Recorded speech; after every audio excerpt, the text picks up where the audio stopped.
What's up, guys? As you guys know, UFC Saudi Arabia is this weekend headlined by Israel Adesanya versus Nassourdine Imavov. One hell of a crazy card. We're gonna be breaking down the main card, our predictions, what we think is gonna happen in each fight. We've been in the lab. We've been in the lab doing our research, and we're pretty confident about these picks. So let's not waste any more time. Let's dive into it. First fight, John, what do we got, man? Okay, we got NAIMOV versus KAAN OFLI. This has potential to be a really exciting fight. But Dana, Hunter know what they're doing. I think it's going to be a knockout victory. Let me tell you who is going to knock out who here. NAIMOV has been looking pretty good in the UFC, dude. He's got some pretty impressive wins over Nathaniel Wood. He had an incredible head kick knockout over Eric Silva as well. I don't know if you guys saw this. His base, a highly touted Taekwondo background. I mean, this guy's looking like Yair Rodriguez out there. His stand-up is miles and miles and miles above OFLI's. It's gonna be a pretty one-sided fight. I think that NAIMOV is gonna get the knockout over OFLI. The only thing that we have to raise question about is NAIMOV's ability to fight on the ground. He has a submission loss in his last fight, and a lot of people are scared about that. However, I don't think OFLI is gonna be the guy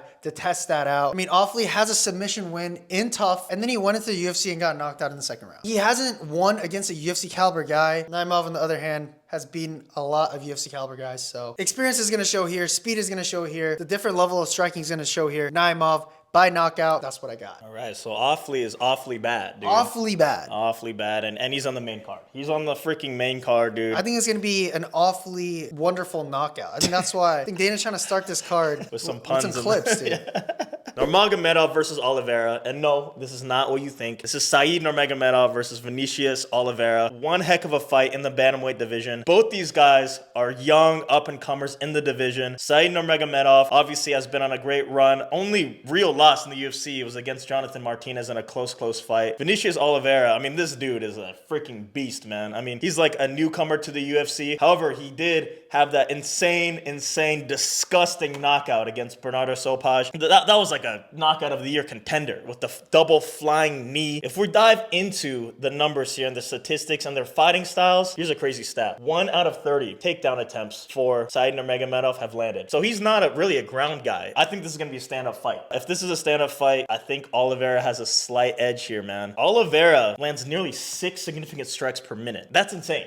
That is insane, man. He also has 1.3 takedowns per fight, has a little bit of a takedown advantage here as well. Meanwhile, NURMAGOMEDOV only has 3.5 significant strikes landed per minute. If this is going to be a stand-up fight, which I believe it is, Oliveira's output, Oliveira's speed, his freshness, I think it screams win for Oliveira. I don't think it's going to be a knockout. The only thing maybe is a NURMAGOMEDOV. You did mention a lot of takedown attempts. Yeah. You know, in a fight, when someone's shooting a lot like that, kind of like Merab, it does kind of open up other attacks. Right. And there's a lot of clinch involved. Of course. So that, I mean, this could be the reason Said is getting a lot of wins here, and maybe a reason he's a slight favorite. Everything you said is correct, John. I think this goes to decision. Oliveira, by unanimous decision, goes the distance. Unanimous. Unanimous. Wow, very confident about this. Wow. I am. First underdog pick of the card, dude. Yeah, we're going with the underdog here. This next matchup here, SERGEI PAVLOCICH versus ROZENSTRUIK. Guys, this is going to be an exciting one. Two big boys in the heavyweight division clashing it out. This one is not going to decision.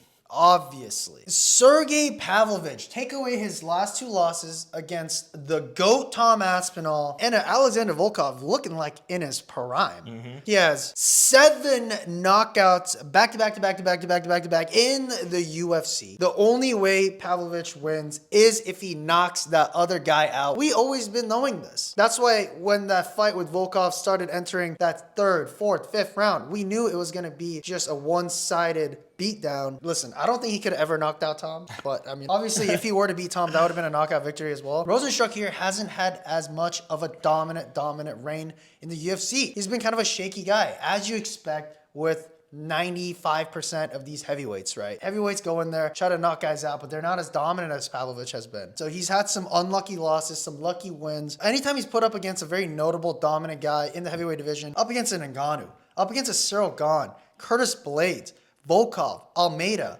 Anytime he's put up against these guys, he's getting his lights put out. He's getting finished. I do believe that Rozenstruik is a more highly skilled striker than Pavlovich. However, he's not as fast and he doesn't have as big of a knockout power. If you take away Rozenstruik's split decision win against Tai Tuivasa recently, both of these guys have never won a fight in the UFC via decision. This is going to be a knockout victory for one of these guys, and I'm putting my money on Pavlovich. Yeah, I mean, that makes sense, man. And Sergei Pavlovich's specialty is really against these like big, slower guys. Yeah. He knocks him out, dude. Rozenstruik is not at the caliber of Tom Aspinall or Alexander Volkov. You think this is going to be a finish? It's going to be absolutely a finish. It's going to come in the early rounds as Pavlovich's gas tank, although not great, he's been able to survive with Volkov. So he's able to go 5 rounds if needs be. His power, however, disappears after like round 2. Yeah. So he's going to need to secure a knockout in rounds 1 or 2. I believe it's going to happen, dude. All right, next fight here, the co-main event of the evening, SHARA Magomedov versus Michael Page, dude. Stacked card, man. Huge card, man. Saudi Arabia is getting a treat. They really are, man. Dana White's doing some good business with those guys in the Middle East. This is going to be a crazy one. SHARA Magomedov is a minus 200 favorite here against Michael Page. Disrespectful to the legend. But I'm going to have to agree with Vegas here, man. Look, Michael Page has a 6-inch advantage here. Oh, where?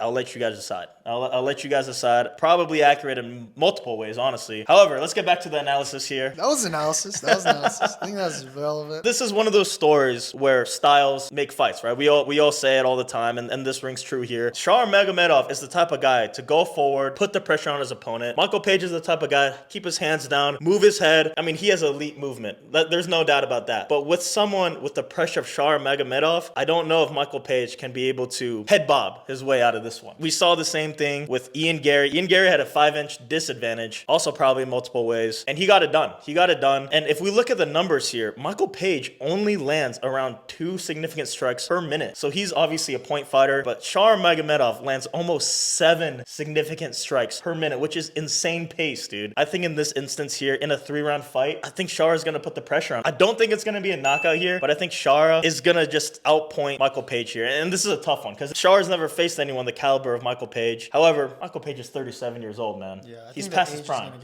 But I think SHARA's going to win in a unanimous decision here. It's going to go the distance, and SHARA's going to take the dub. You're spot on about this, but I think the only thing going against SHARA here, his cardio is a little bit questionable, and you're not giving MVP enough credit for just how good he is at making the other guy frustrated. I think SHARA is going to get frustrated. He's not going to be able to touch MVP as much, and he's going to start throwing some wild stuff. And he might open himself up to a lot of counters, which MVP loves it. He's licking his lips thinking about all those counters that he's going to hit on SHARA. But you're right, man. It's only a 3-round fight. If he doesn't find those big moments, SHARA might just outpoint him. Yeah. Also, let's talk about MVP's career in the UFC so far. I mean, just a decisive victory over Kevin Holland, a striker in the UFC. And honestly, he was lighting up Ian Gary on the feet as well. Ian Gary had to clinch to get that victory. And that was still a very, very close fight. Is SHARA going to be clinching with MVP? I mean, I don't know. Is SHARA as good of a striker as Kevin Holland or Ian Gary? I don't know either. A lot of questions will be answered this fight. Yeah. You're riding with SHARA on this one. I'm riding with SHARA. The momentum, the vibe, the aura. I mean, you can't beat that. All right. This is the moment you've all been waiting for. Israel Adesanya versus Nassourdine Imavov. The odds are set at minus 170 for Israel. I feel like, honestly, that's kind of a good deal, guys. I don't want to jump the gun here, but I think that Izzy should be like a minus 200, minus 250. And let me tell you why. This is a must win for both guys. Israel Adesanya lost his last 2 fights against Sean Strickland and Dricus du Plessis. And Imavov, he needs to have a victory over a guy like Israel if he wants to get in title contention. This division is too stacked for him to lose a big moment like this. A lot on the stake here. Israel Adesanya keeps losing against guys he's supposed to beat. Against Sean Strickland and DDP, I mean, he was supposed to win those handedly. What is Israel Adesanya's downfall? I think it's when guys pressure the ground game, and it's shockingly Adesanya's kind of questionable cardio. I don't even think his cardio is that bad, but for some reason, Sean Strickland has an unlimited gas tank, probably because he only teeps and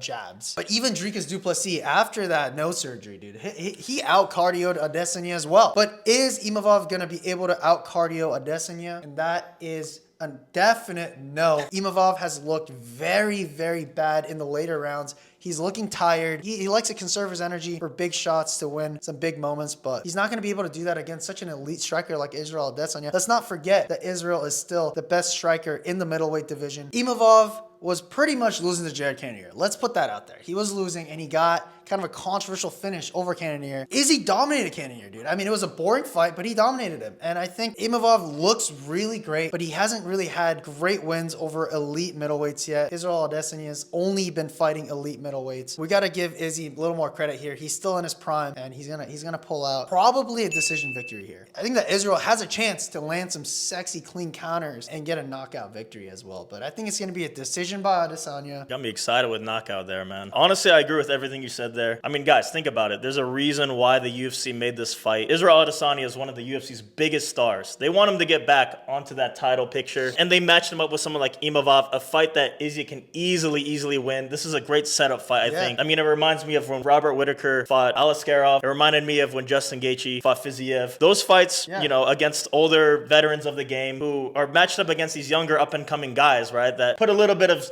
doubt in your mind where you're thinking like, hey, like, you know, can they win? But then you get into the fight and they get absolutely dominated. Yeah, you see the clear veteran advantage. Exactly. And I think the UFC is doing something similar here. Right now, we're kind of thinking like, oh, is Israel past his prime? Is he going to lose to someone like Imavov? No. Come fight night, we're going to see why Israel Adesanya is one of the best middleweights of all time. All right. And those were our breakdowns. If you guys made it to the end of the video, as always, please like and subscribe for more. Leave in the comments, guys, what are your guys' picks? You guys agree with us? You guys disagree with us? Let us know. We read through all the comments. And later in the week, we got our locks of the week, man. Yes, man. This was just the breakdowns and predictions. Our official locks of the week is dropping later this week. If you don't want to miss out on that, make sure to hit that subscribe button and ring that notification bell if you really don't want to miss it. We're coming back. We drop videos every day. We got news, we got betting breakdowns, we got card breakdowns. A lot of exciting stuff coming your way. But until then, we'll see you guys tomorrow. Peace.